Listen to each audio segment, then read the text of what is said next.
Welcome to the Literary Titan podcast.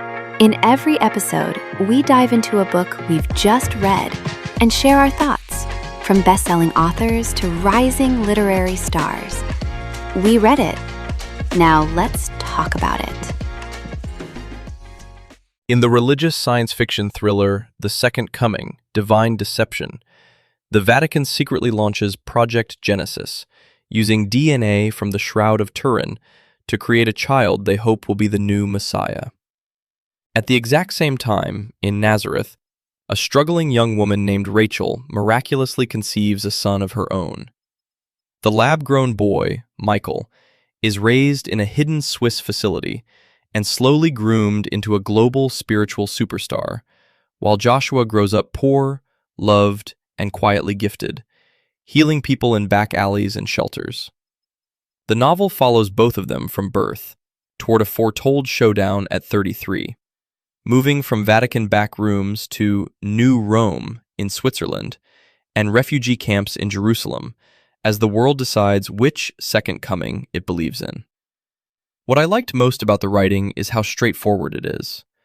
The opening in the cold Turin lab is tight and visual, and the book keeps that almost cinematic style as it jumps between Sarah in the Vatican project, Rachel in Nazareth, and later Joshua and Michael as they age. The pacing is very much in a thriller mode. Short chapters, scene breaks that end on a hook, time jumps that move you from embryo to child prodigy to viral press conference without getting stuck in the weeds. The tech and theology are kept pretty simple.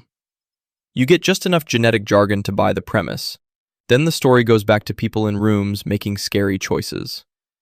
Sometimes the dialogue is a bit on the nose, but this is a book that wants you turning pages, not dissecting sentences.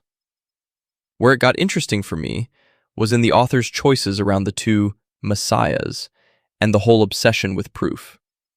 Michael, the lab child, is polished and almost inhuman from the start, his miracles wrapped in spectacle and data and political theater. Joshua, the boy from the shelter, is messy, kind, and often unsure of himself, his powers showing up in subtle moments like sitting with a dying woman or patiently talking a selfish kid into sharing. Watching the church, governments, and media fall for Michael's controlled displays, while Joshua refuses to market himself, felt uncomfortably close to how we treat charisma and certainty in real life. I liked that the book keeps circling that tension: faith versus proof, love versus control, free will versus certainty. At the same time, the moral lines can feel very clean, although you do get flickers of regret and doubt that hint at something more complicated under the surface.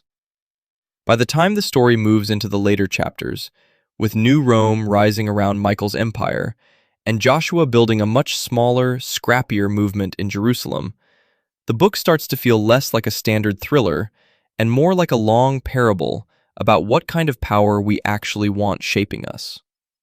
The religious science fiction frame lets it play with mind control, viral media, and miracle tech in a way that feels familiar without needing real-world brand names spelled out. I found myself thinking about algorithmic feeds, personality cults, and our cultural hunger for certainty, while Joshua insists that truth does not need to shout or trend to be real. The ending is hopeful, more about the legacy of ordinary courage and love than about who can throw the biggest miracle, and that choice left me with a warm feeling. I'd recommend The Second Coming, Divine Deception, to anyone who enjoys religious thrillers but wants something a bit more heartfelt than puzzle box conspiracy stories, and to readers of soft science fiction who like their big ideas wrapped in very human stakes. If the idea of an antichrist born in a Vatican lab, squaring off against a quiet healer from a homeless shelter, sounds intriguing, and you're curious about how faith, science, and power might collide in a hyper-connected world, this novel will give you a lot to think about while still being a fast and engaging read.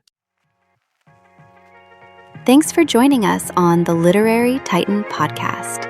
If today's review sparked your interest, be sure to pick up a copy of the book and experience it for yourself. If you enjoyed the episode, don't forget to subscribe, leave a rating, or share it with a fellow book lover.